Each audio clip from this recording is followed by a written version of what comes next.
Welcome back in winner classes. Rohan एक दिन उसके मम्मी पापा के साथ जू में जाता है। वहां पर वह बहुत इंजॉय करता है। अलग अलग टाइप के एनिमल्स देखता है।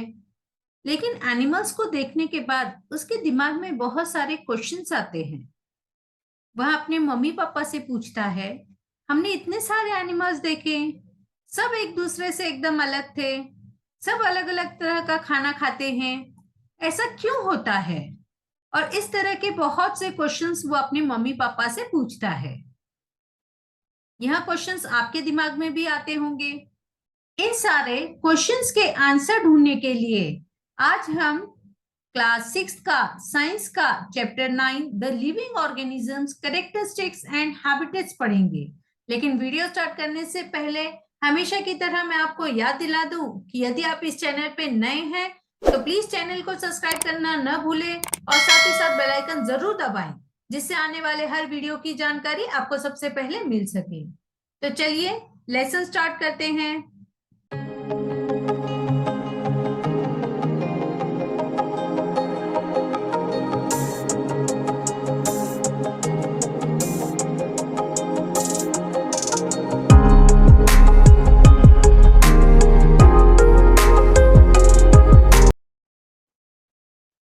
Organisms and the surrounding where they live. The kind of plant and animals found in different regions were so different according to their surroundings. अलग अलग रीजन में अलग अलग प्लांट्स और एनिमल्स पाए जाते हैं। सब एक दूसरे से बहुत अलग होते हैं। उनके फीचर्स, उनके कैरेक्टरिस्टिक्स, उनके सराउंडिंग पे डिपेंड करते हैं।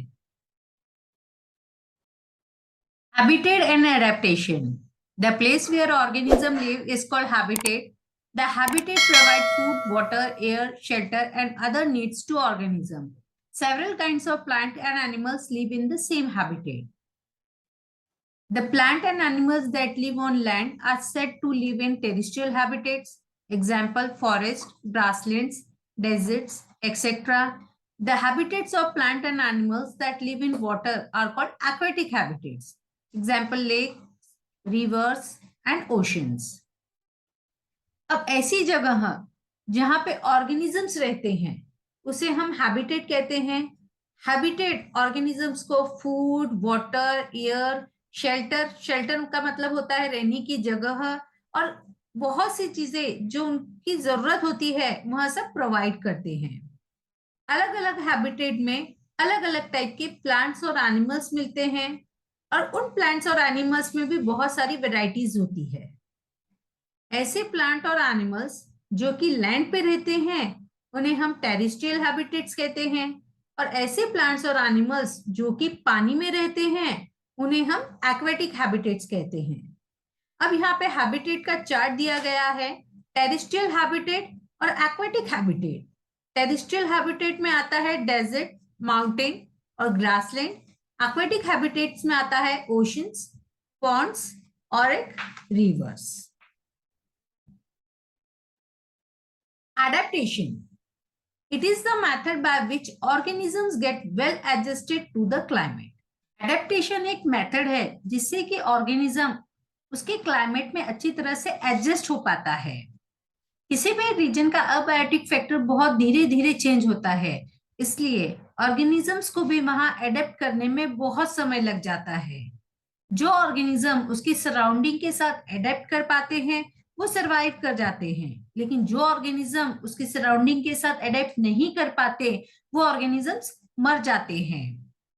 ऑर्गेनिजम्स को डिफरेंट एबायोटिक फैक्टर में डिफरेंट तरीके से एडेप्ट करना पड़ता है, इसलिए हमें डिफरेंट हैबिटेट में ऑर्गेनिजम्स की वैरायटीज देखने के लिए मिलती है। Acclimatisation, small changes that take place in the body of single organisms over a short period to overcome small problems due to the change in the surroundings are called acclimatization. किसी भी organism की body में हमें थोड़े समय के लिए थोड़े बहुत चेंजेस देखने के लिए मिलते हैं। इन चेंजेस की वजह से वो अपने सराउंडिंग में अच्छे से एडेप्ट कर पाता है। इस प्रोसेस को हम एक्लिमेटाइजेशन कहते हैं। हमारे इन्वायरमेंट में टू टाइप्स के कंपोनेंट्स होते हैं, biotic components and abiotic components. Biotic components The living things such as plant, animals and microorganisms together constituents biotic components. अब इन्वायरमेंट में जो भी लिविंग थिंग्स होते हैं वह सब मिलके इन्वायरमेंट का बायोटिक कंपोनेंट बनाते हैं. Abiotic components, the non-living things such as rocks, soil, air and water in the habitat constitute its abiotic component. अब हैबिटेट में जो भी नॉन लिविंग थिंग्स होते हैं वहां सब मिलके अबायोटिक कंपोनेंट बनाते हैं. अब यहाँ पे पिक्चर में आपको एग्जांपल्स दिए गए हैं. बायोटिक कंपोनेंट्स में लिविंग थिंग आते हैं जो कि प्लांट, एनिमल्स, फंगस, बैक्टीरिया और अदर ऑर्गेनिजम्स होते हैं. अबायोटिक कंपोनेंट में नॉन लिविंग थिंग्स होते हैं जैसे कि water, soil, air, mineral, light etcetera. Camel, desert animal. यहाँ पे डेजर्ट एनिमल के लिए कैमल का एग्जाम्पल लिया गया है. The body structure of a camel help it to survive in desert condition. Camel का बॉडी स्ट्रक्चर इस तरह से होता है जो कि उसको डेजर्ट कंडीशन में सर्वाइव करने के लिए हेल्प करता है. Camel have long legs which help to keep their body away from the heat of the sand. Camel के लेग्स जो होते हैं वो बहुत लंबे होते हैं जो कि उसकी बॉडी को हॉट सैंड से दूर रखते हैं. They excrete small amount of urine, their dung is dry and they do not sweat since camel lost very little water from their bodies.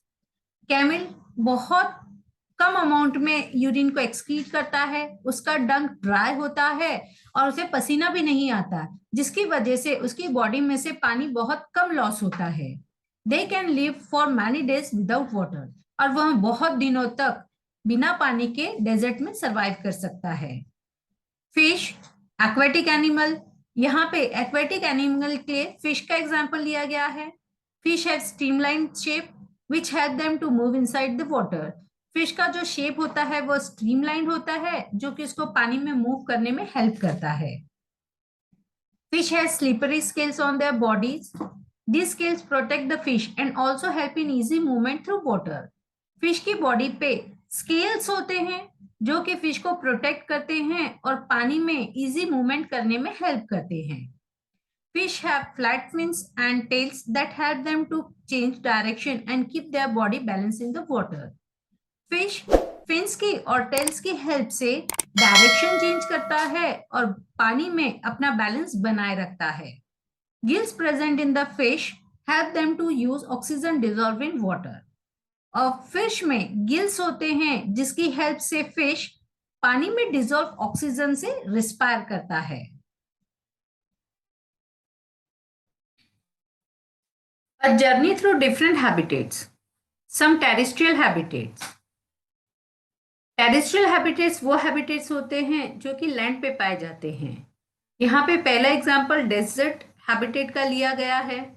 हमने पहले कैमल का एग्जांपल लिया था एज अ डेजर्ट एनिमल, लेकिन एक ही हैबिटेट में plants और एनिमल्स की वैरायटीज देखने के लिए मिलती है.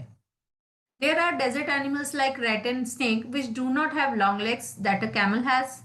To stay away from the intense heat during the day they stay in burrows deep in the sand. These animals come out only during the night when it is cooler. अब desert में बहुत सारे types के animals पाए जाते हैं जैसे कि रैट और स्नेक जिनके पास कैमल जैसे लॉन्ग लेग्स नहीं होते.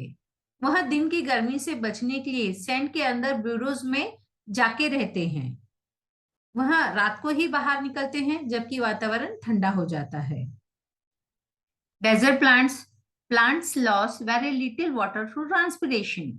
The leaves in the desert plants are either absent, very small, or they are in the form of spines. This helps in reducing loss of water from the leaves through transpiration. Desert के जो plants होते हैं वो transpiration से बहुत कम amount में water loss करते हैं. Desert plant में leaf या तो absent होते हैं या फिर बहुत छोटे size के होते हैं या फिर spines की तरह present होते हैं जिसकी वजह से डेजर्ट प्लांट में से वाटर बहुत कम अमाउंट में लॉस होता है. The leaf structure in a cactus is its stem. Photosynthesis in this plant is usually carried out by the stem. Cactus में जो लीफ लाइक स्ट्रक्चर दिखता है वो एक्चुअली उसका स्टेम होता है और फोटोसिंथेसिस की जो प्रोसेस होती है वह डेजर्ट प्लांट में उनके स्टेम के थ्रू होती है. The stem is also covered with a thick waxy layers which help to retain water in the tissues of cacti. Desert plant के जो लीव्स होते हैं वह एक वैक्सी लेयर से कवर होते हैं, जिसकी वजह से उसमें से बहुत कम अमाउंट में वाटर लॉस होता है। Most desert plants have roots that go very deep into the soil for absorbing water. Desert area में पानी कम होने के कारण डेजर्ट प्लांट के जो रूट होते हैं वह सॉइल में पानी अब्जॉर्ब करने के लिए बहुत डीप तक जाते हैं। माउंटेन रीजन्स, सेकेंड हैबिटेट लिया गया है माउंटेन रीजन का। Plants trees are normally cone shaped and having sloping branches. Mountain region के जो ट्रीज होते हैं उनका शेप कोन टाइप का होता है और उसके ब्रांचेस स्लोपिंग होते हैं। The leaves of some of this trees are needle like. This helps the rain water and snow to slide off easily. जो माउंटेन रीजन के ट्रीज होते हैं उनकी लीव्स नीडल लाइक होते हैं, जो जिसकी वजह से वहां पे ज्यादा बारिश होती है या फिर स्नो गिरता है तो वहां पेड़ में से इजीली नीचे गिर जाता है। There could be trees with shape very different from these that are also present on mountain. They may have different kind of adaptation to survive on the mountain. और बहुत से डिफरेंट टाइप के trees पाए जाते हैं जिनके shape अलग अलग होते हैं। उनमें अलग टाइप का अडेप्टेशन होता है जिससे कि वहां माउंटेन में सरवाइव कर सके। Animals, they have thick skin or fur to protect them from cold. For example, yak and snow leopard have long hairs to keep them warm. अब माउंटेन रीजन के जो एनिमल्स होते हैं उनकी स्किन बहुत मोटी होती है और उनके स्किन पे फर होता है जो कि उनको कोल्ड से प्रोटेक्ट करता है। यहाँ पे एग्जाम्पल बताया गया है याक एंड स्नो लेपर्ड का। The mountain goats have strong hoofs for running up the rocky slopes of the mountain. Mountain goats के जो हुफ्स होते हैं वह बहुत स्ट्रॉन्ग होते हैं जो कि माउंटेन के रॉकी स्लोप पे उसे भागने में हेल्प करते हैं। ग्रासलैंड एनिमल्स, ग्रासलैंड में टू टाइप्स के एनिमल्स होते हैं, predators and prey. Predators animal like lion which hunt other animals. Predators ऐसे एनिमल्स होते हैं जो कि दूसरे एनिमल्स का हंट करते हैं, शिकार करते हैं।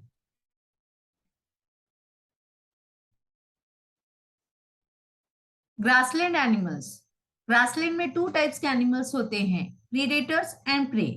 Predators animals like lion which hunt other animals. Predator वो एनिमल होते हैं जो कि दूसरे एनिमल्स का शिकार करते हैं, जैसे कि lion.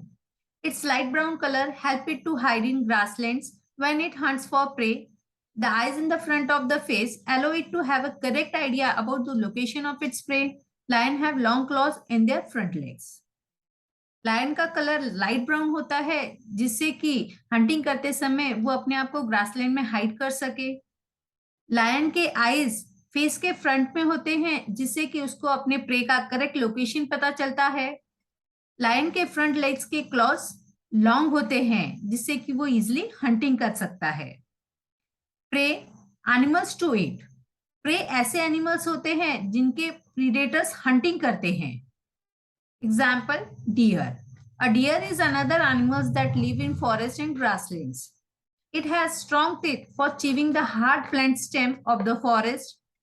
It has long ears to hear movement of predators. The eyes on the side of its head allow it to look in all directions for danger.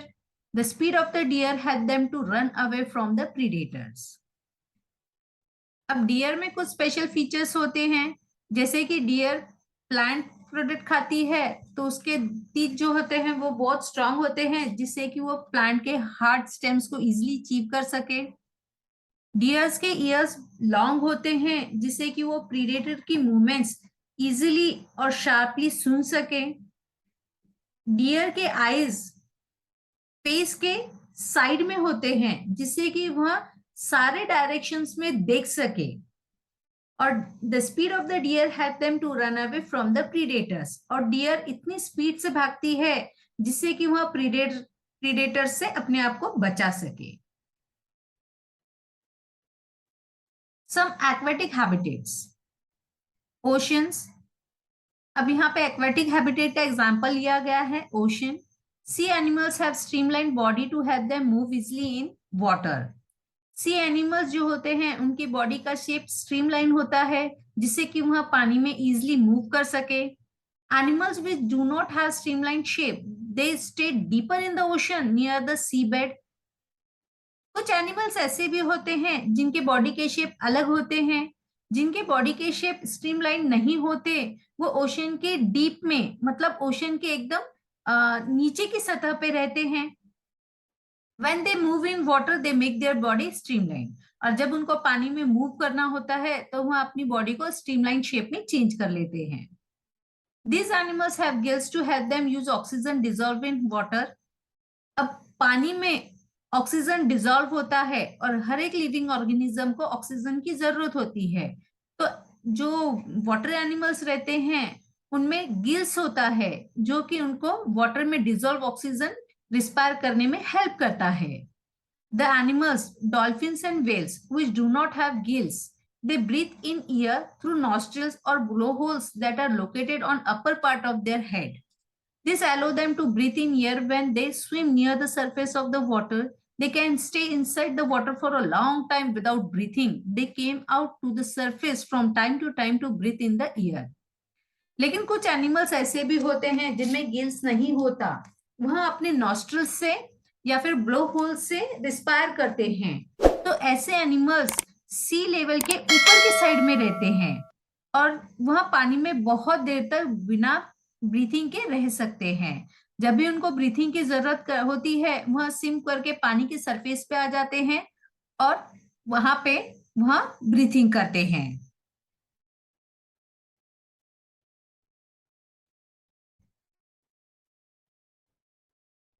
Pond and lakes.